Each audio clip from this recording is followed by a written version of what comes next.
मैं हूं आपके साथ मीनाक्षी रजत और आप देख रहे हैं विस्फोट। दुनिया फिलहाल एक बड़ी टेंशन से निकलती दिख रही है, लेकिन ये शांति वास्तव में आएगी या फिर एक बार फिर से जंग की आग झुलस जाएगी, ये आने वाला समय बताएगा शुक्रवार का। लेकिन फिलहाल मिडिल ईस्ट में शांति है। हालांकि दोनों ही पक्ष शांति समझौते को अपने अपने पक्ष में मोड़ने का प्रयास भी कर रहे हैं। आज विस्फोट में हम आपके लिए सभी अहम खबरें लेकर के आए हैं, लेकिन सबसे पहले आपको दिखाते हैं कि वो 3 अहम खबरें कौन सी हैं जिन पर आज हमारी खास तौर पर नजर रहेगी। कहते हैं there is many slips between the cup and the lips, और ये स्थिति फिलहाल मिडिल ईस्ट पर एकदम सटीक बैठ रही है। अमेरिका और ईरान के बीच में डील तय हो गई है, डिजिटली हस्ताक्षर भी हो गए हैं और शुक्रवार को स्विट्जरलैंड के जिनेवा में दोनों पक्षों की आमने सामने की मुलाकात हो सकती है। लेकिन सवाल यह है कि क्या यह डील वास्तव में होगी, क्योंकि डील पर दस्तखत होने में 48 घंटे का वक्त बाकी रह गया है। इसीलिए ये कयास लगाए जा रहे हैं कि कहीं ऐसा तो नहीं होगा कि अमेरिका या ईरान इस डील से पीछे हट जाएंगे, या फिर लेबनान पर हमले करने पर तुला इजरायल इस ऑपरेशन का दायरा बढ़ा तो नहीं देगा। स्थिति कहीं ऐसी तो नहीं बन जाएगी कि हिजबुल्लाह का आका ईरान उसे बचाने के लिए इजरायल पर बारूदी बारिश करना शुरू कर देगा। आज इन कयासों के बारे में आपको विस्तार से समझाएंगे कि आखिरकार स्थिति मिडिल ईस्ट में इन तमाम मुद्दों पर क्या बनी हुई है। दूसरी खबर, अमेरिका और ईरान के बीच में डील तो हो गई, दोनों ही पक्ष डील को लेकर के दावे भी कर रहा है, एक दूसरे पर दबाव बनाने का प्रयास भी कर रहे हैं, लेकिन इस डील को लेकर के अमेरिका में ज्यादा हलचल है। रिपोर्ट से कहती है कि अमेरिका इस जंग में अब तक अरबों डॉलर फूंक चुका है और अमेरिका की साख पूरी तरीके से खत्म हो गई है। उसके सहयोगियों ने ही उसका साथ छोड़ दिया है। कुल मिलाकर के ये सवाल उठता है कि आखिर इस जंग से अमेरिका को क्या हासिल हुआ, बल्कि उसे ईरान के आगे झुकने की शर्मिंदगी झेलनी पड़ रही है, फिर चाहे ट्रंप इसे चाहे जितनी जीत होने का दावा कर ले। तीसरी खबर के बारे में आपको बताती हूँ। मिडिल ईस्ट में जो जंग हुई है उसका मूल सिर्फ और सिर्फ मिडिल ईस्ट का तेल रहा है। ईरान ने हॉर्मुज पर शिकंजा कस करके तेल की सप्लाई रोक दी, दुनिया भर में हाहाकार मच गया। अमेरिका ने ईरान को झुकाने के लिए तेल कारोबार पर शिकंजा कसने की कोशिश की, हॉर्मुज पर नाकेबंदी भी की, ईरान के तेल कारोबार को नुकसान होने का दावा किया। लेकिन इन सब के बीच में अमेरिका ने ईरान का तेल चोरी कर लिया है। बिल्कुल सही सुना आपने कि अमेरिका ने ईरान का तेल चोरी कर लिया है। कुछ रिपोर्ट्स में यह दावा किया गया है कि अमेरिका ने डार्क फ्लीट यानी कि शैडो फ्लीट के माध्यम से ईरान का तेल बाजार तक पहुंचाया है।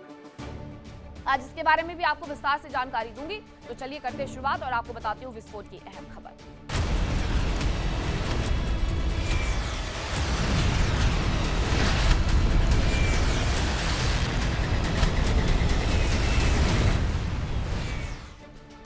और खबर यह है कि यूएस ईरान डील पर इजरायल के वित्त मंत्री का बयान सामने आया है। इजरायल के वित्त मंत्री बेजलेल स्मोट्रिच का बयान सामने आया है। अमेरिका और इजरायल के बीच में मतभेद है। उन्होंने खुल करके ये दावा कर दिया है, बता दिया है कि अमेरिका और इजरायल के बीच में आखिरकार क्या चल रहा है। अभी तक सिर्फ और सिर्फ रिपोर्ट्स ये दावा कर रही थी, लेकिन अब वहां के मंत्री तक ये दावा करने लगे हैं, बताने लगे हैं कि अमेरिका और इजरायल के बीच में मतभेद चल रहा है। उन्हें यूएस के फायदे देखने और हमें इजरायल के फायदे देखने, उनका कहना है वित्त मंत्री का।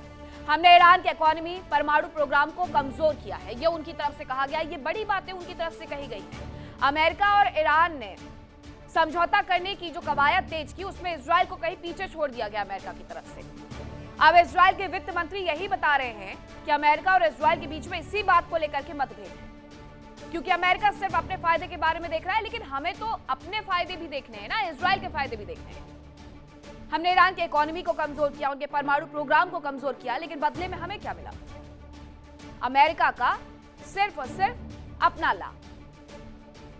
वहीं डील पर यूएस को उपराष्ट्रपति जेडी वेंस का बड़ा बयान सामने आया है। ईरान को यूएस से $1 भी नहीं मिलेगा। फायदा पाने के लिए ईरान को उनकी शर्तें माननी होंगी। ईरान ने शर्तें मानी तो दूसरे देश ईरान में निवेश कर पाएंगे, ये जेडी वेंस की तरफ से कहा गया है। जो ये बार बार $300 अरब का शिगुफा छोड़ा जा रहा था, ये अपने आप में कई बार क्लैरिटी राष्ट्रपति से लेकर के उपराष्ट्रपति तक दे दी गई है कि हम कोई पैसा नहीं देने वाले हैं, सिंगल पेनी भी नहीं देने वाले, उनकी तरफ से कह दिया गया है। जबकि कहा यह जा रहा है कि अनऑफिशियली $300 अरब अमेरिका ईरान को देगा उसके डेवलपमेंट के लिए, जो उसके यहाँ पर तबाही मचाई है। क्योंकि ईरान की यह भी एक शर्त है कि हमारे यहाँ जो विध्वंस आपने किया है उसे बनाने के लिए पैसे भी आप ही देंगे। लेकिन ऐसी कोई स्थिति बनी है या नहीं बनी है, इस पर अमेरिकी राष्ट्रपति डोनाल्ड ट्रंप की तरफ से सबसे पहले ट्रूथ सोशल पर लिखा गया, हम कोई पैसा नहीं देने वाले हैं। 300 अरब डॉलर की बात झूठी है। अब उपराष्ट्रपति जेडी वेंस भी यही कह रहे हैं। अमेरिका और ईरान के बीच में डील फिलहाल डिजिटली साइन हो चुकी है। शुक्रवार को स्विट्जरलैंड के जिनेवा में डील पर दस्तखत हो सकते हैं। लेकिन क्या ये डील वास्तव में साइन होगी या फिर अगले 48 घंटे में कोई और बड़ा खेल होने वाला है? क्योंकि दोनों देशों के संबंध सामान्य होते भले ही दिख रहे हो, लेकिन आपसी भरोसा कायम नहीं हो पा रहा है। रिपोर्ट देखिए।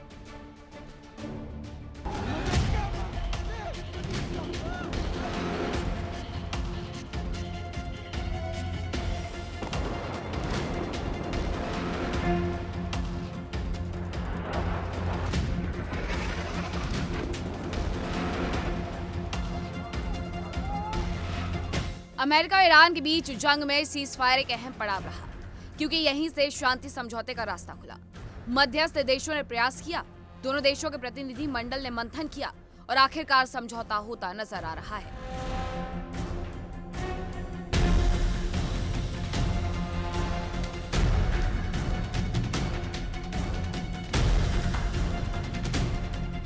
अमेरिका और ईरान के बीच डील पर डिजिटल सिग्नेचर हो चुके हैं। रिपोर्ट्स में दावा किया जा रहा है कि अमेरिका की ओर से राष्ट्रपति ट्रंप और उपराष्ट्रपति जेडी वेंस ने दस्तखत किए, जबकि ईरान की ओर से संसद के स्पीकर गालिबाफ ने साइन किए। और अब शुक्रवार को स्विट्जरलैंड के जिनेवा में दोनों पक्ष आमने सामने आ सकते हैं, जहां डील पर वास्तविक रूप से दस्तखत हो सकते हैं। हालांकि उम्मीद जताई जा रही है कि अमेरिका और ईरान के बीच डील होगी, लेकिन अभी इसमें करीब 48 घंटे का वक्त बाकी है। ये वक्त बहुत अहम है, क्योंकि दोनों देशों के बीच तनावपूर्ण शांति भले ही बनी है, भरोसा नहीं बन पा रहा है। अमेरिका ने डील पर दस्तखत होते ही उससे कदम खींचने के संकेत दे दिए।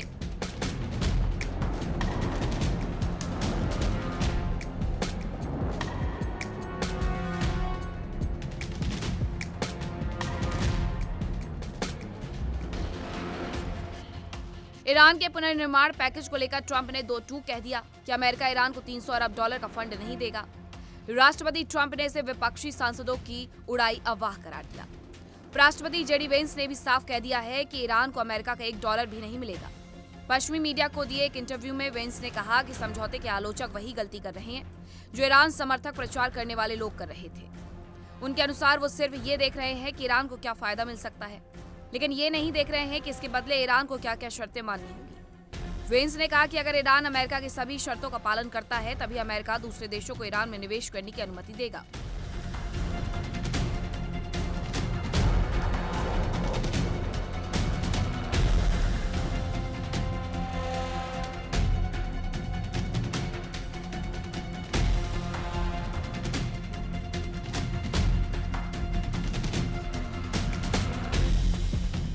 उन्होंने उदाहरण देते हुए कहा कि यूएई जैसे देश ईरान की परियोजनाओं में निवेश कर सकते हैं, लेकिन ये पैसा अमेरिका की तरफ से नहीं होगा। हालांकि आईआरजीसी पर लगा अमेरिकी प्रतिबंध डील का हिस्सा नहीं है, लेकिन ईरान की कोशिश जरूर होगी कि आईआरजीसी को अमेरिकी विदेशी आतंकी संगठन की लिस्ट से बाहर कर दे। लेकिन ये काम फिलहाल बहुत मुश्किल है। ये प्रावधान उस समय लागू हुआ था जब ट्रंप प्रशासन ने औपचारिक रूप से निष्कर्ष निकाला था कि आईआरजीसी अमेरिकी नागरिकों के खिलाफ ड्रोन हमलों में शामिल था।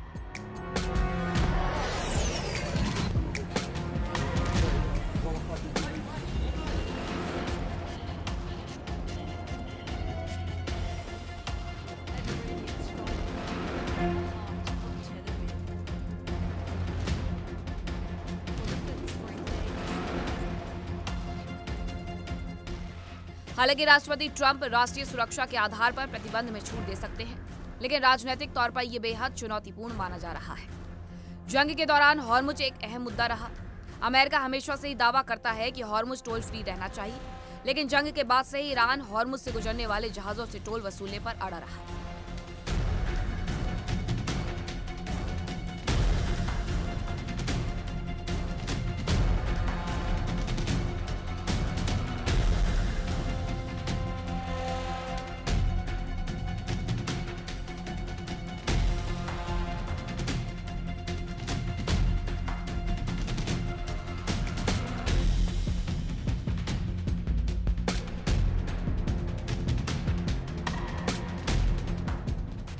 हालांकि अब वो टोल टैक्स की जगह से फीस नाम दे रहा है। ईरान का दावा है कि वो हॉर्मुज की मेंटेनेंस सुविधाएं मुहैया कराने, जहाजों को सुरक्षा देने, पर्यावरण संरक्षण के नाम पर जहाजों से शुल्क वसूलेगा। पश्चिमी मीडिया का कहना है कि अमेरिकी खुफिया एजेंसियां मानती हैं कि ईरान ने यह साबित कर दिया है कि वो जब चाहे हॉर्मुज को बंद कर सकता है। इससे तेहरान के हाथ में वैश्विक अर्थव्यवस्था और ऊर्जा बाजार पर बड़ा दबाव बनाने का नया हथियार आ गया है।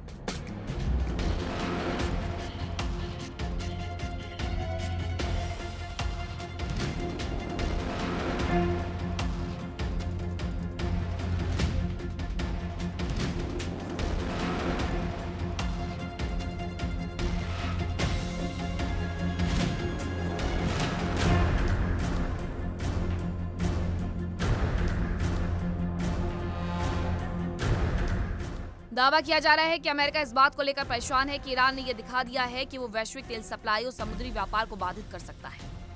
रिपोर्ट्स के अनुसार ईरान के पास अभी भी उतनी ही मिसाइलें, ड्रोन और नौसैनिक क्षमताएं मौजूद हैं जो भविष्य में भी हॉर्मुज को खतरे में डाल सकती हैं।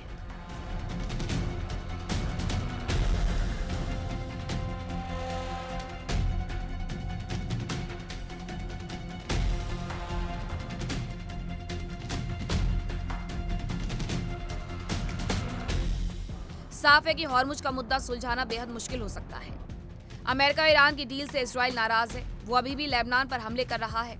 इजराइल के ताजा ड्रोन अटैक में लेबनान में 4 लोगों की मौत हो गई, जबकि कई लोग जख्मी हो गए।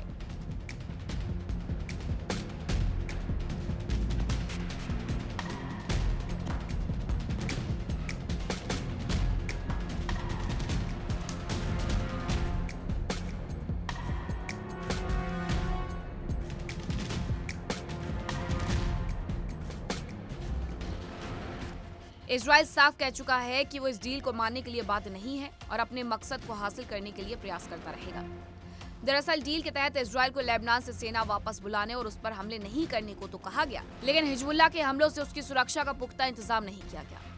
इससे पहले ही पश्चिमी मीडिया दावा कर चुकी है कि अमेरिका के विदेश मंत्री, रक्षा मंत्री और CIA प्रमुख डील को लेकर ईरान के इरादों पर शक जता चुके हैं। हालांकि जानकारी है कि उपराष्ट्रपति JD वेंस, विशेष दूत स्टीव विटकॉफ और जेरेड कुशनर समझौते को आगे बढ़ाने के पक्ष में रहे हैं। इस बीच अमेरिकी सेना ने दावा किया कि ईरान ने उनके जहाजों की ओर ड्रोन भेजे। पश्चिमी मीडिया के अनुसार अमेरिकी सेना ने आरोप लगाया कि IRGC हॉर्मुज में शिपिंग रास्ते की ओर लगातार ड्रोन लॉन्च कर रही है।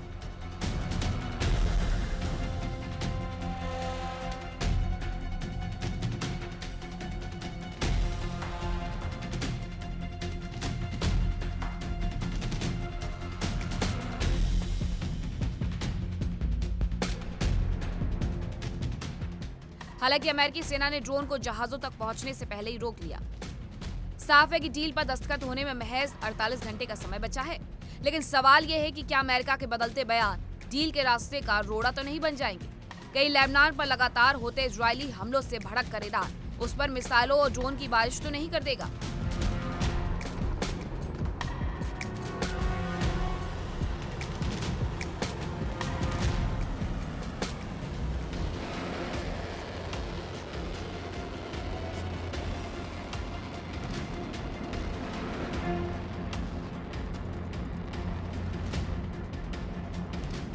या फिर इजराइल लेबनान के साथ साथ यमन में भी अभियान तो शुरू नहीं कर देगा, क्योंकि तीनों ही पक्षों का ऐसा बर्ताव डील पर ग्रहण लगा सकता है और दुनिया एक बार फिर जंग की आग में झुलस सकती है।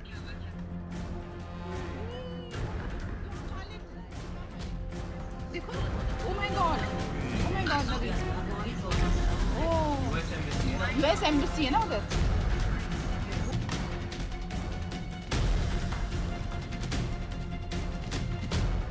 Bureau report, India daily.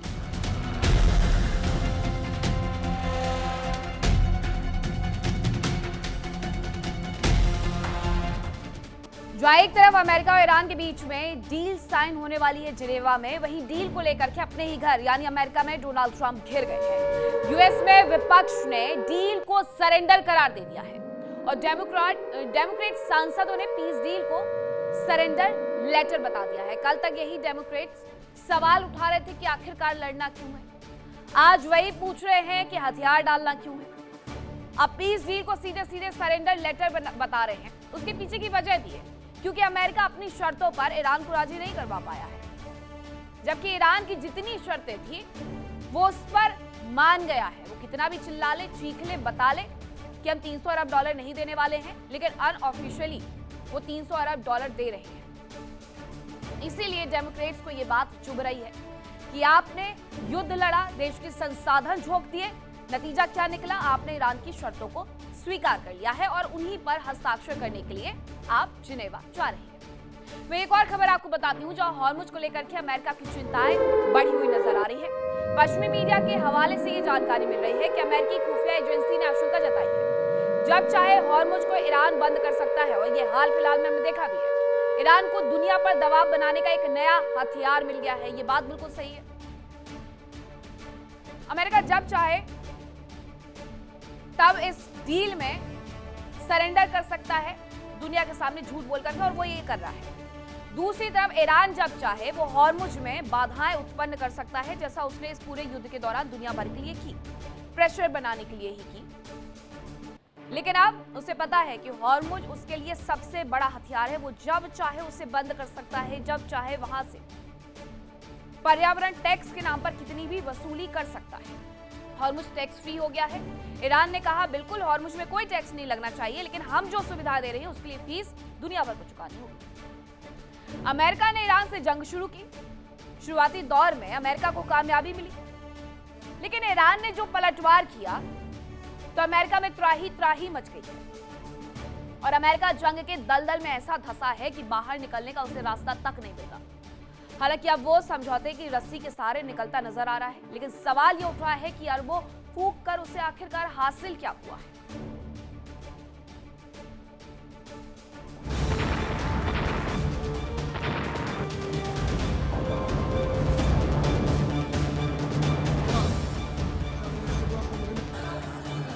सामने बढ़ाओ।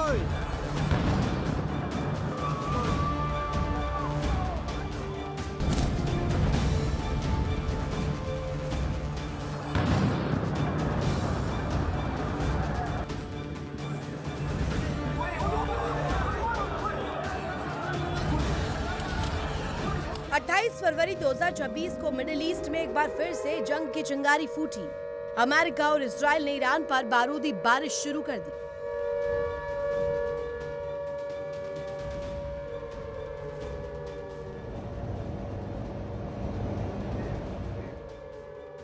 एक महीने से ज्यादा चली जंग में ईरान के 12,000 से ज्यादा ठिकानों पर बम गिराए गए।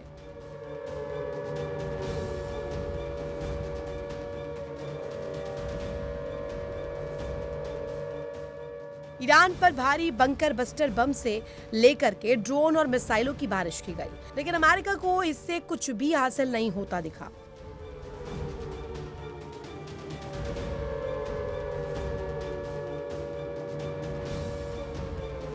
अमेरिका के पास केवल अयातुल्ला अली खामेनी और उनके साथ कुछ टॉप कमांडर्स को मार गिराने के सिवाय कोई सफलता नहीं है,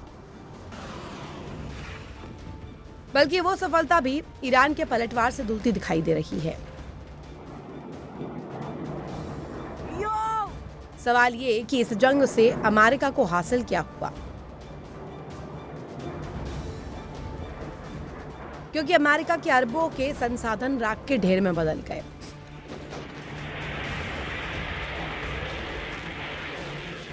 अमेरिका के साथ ही उसका साथ छोड़ गए।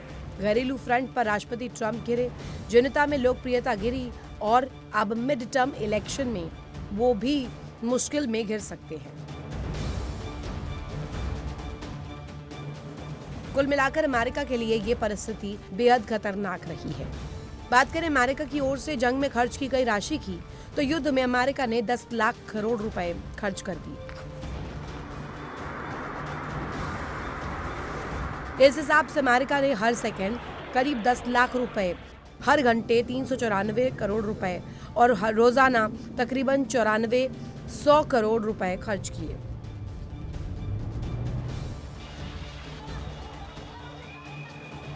हालांकि खर्च का आंकड़ा लगातार बढ़ रहा है, क्योंकि अमेरिका की फौज अभी भी ईरान के आसपास मौजूद है।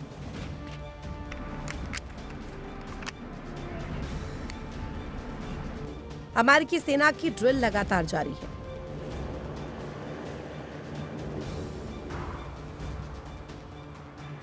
ईरान के कथित हमलों को रोकने के लिए अमेरिका को डिफेंस सिस्टम का इस्तेमाल करना पड़ रहा है। बताया जा रहा है कि जंग के पहले 6 दिन में अमेरिका ने कुल 11.3 बिलियन डॉलर यानी रोजाना करीब 2 बिलियन डॉलर खर्च किए। उसके बाद औसतन 1 बिलियन डॉलर रोजाना खर्च किए गए।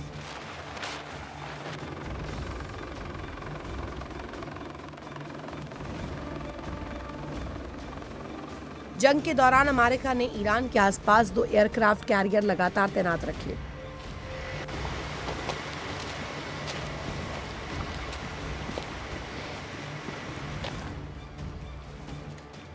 बताया जा रहा है कि इन दोनों पर ही रोजाना करीब 82 करोड़ रुपए खर्च किए गए।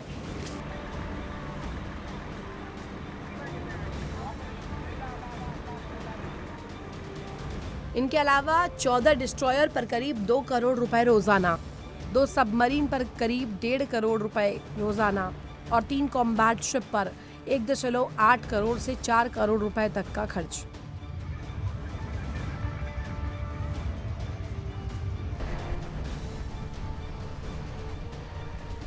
इस जंग में अमेरिका को अपने कई विमान और ड्रोन्स का नुकसान उठाना पड़ा।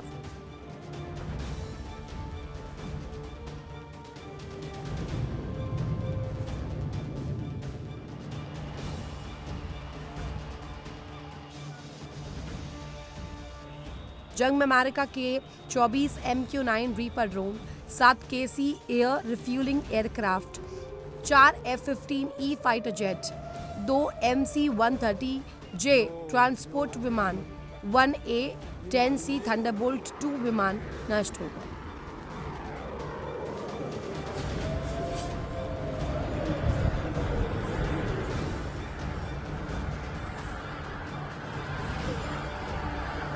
करोड़ों फूकने के बाद भी हालात ये रहे कि अमेरिका के हाथ खाली ही है।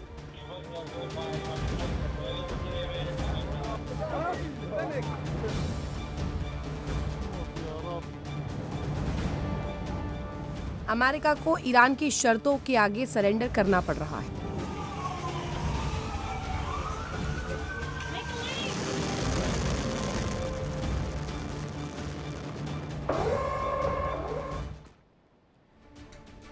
अमेरिका को जंग के दौरान और उसके बाद से अब तक अरबों डॉलर का नुकसान उठाना पड़ा है।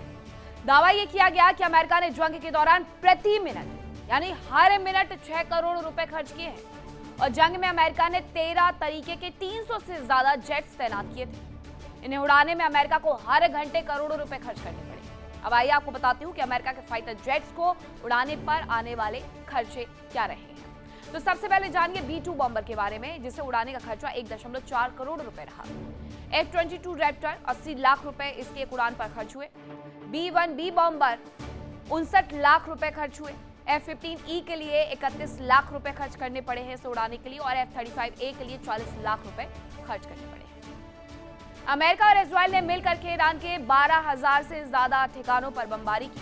इस दौरान अमेरिका ने मिसाइलों से लेकर के बंकर बस्टर बम तक गिराए और इनकी कीमत भी करोड़ों में चली गई।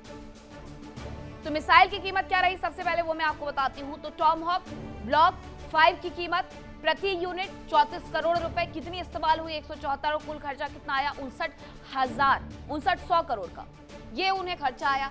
फिर AGM-88 मिसाइल की बात करते हैं, ये प्रति यूनिट 8.2 करोड़ रुपए और कुल इस्तेमाल इसका 45 हुआ। इस तरीके से 369 करोड़ रुपए का खर्चा उन्हें यहाँ पर भी करना पड़ा है। इसके बाद आती है GBU-57 बम, 33 करोड़ रुपए प्रति यूनिट, 8 इस्तेमाल करने पर 264 करोड़ रुपए का खर्चा यहाँ वहन किया गया। GBU-31 बम 23 लाख रुपए प्रति यूनिट, 400 का इस्तेमाल हुआ यानी 92 करोड़ रुपए यहाँ पर भी उन्होंने खर्च कर दिए।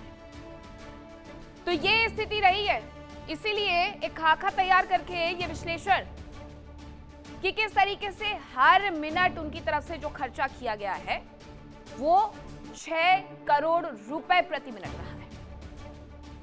जंग में ईरान ने दिखा दिया कि उसके जज्बे के आगे दुनिया की सबसे शक्तिशाली सेना भी झुक गई है और ईरान ने अमेरिका के बेहतरीन माने जाने वाले जहाजों को मार गिराया और इस वजह से भी अमेरिका ने भारी नुकसान उठाया है। अब आपको अमेरिका के विमान गिराए जाने की वजह से होने वाले नुकसान के आकलन के बारे में बताती हूँ। सबसे पहले बात करेंगे MQ-9 रीपर ड्रोन की।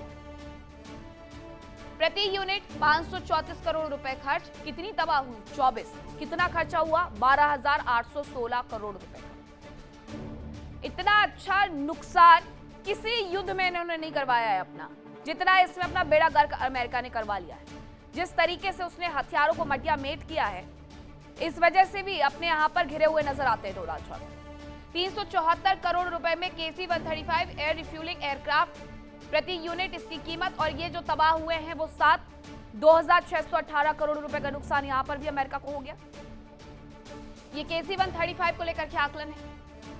अब F-15E फाइटर जेट 282 करोड़ रुपए प्रति यूनिट ये बनते हैं, और ये 4 जमींदोज कर दिए गए, यानी 1,128 करोड़ रुपए खर्च कर दिए गए।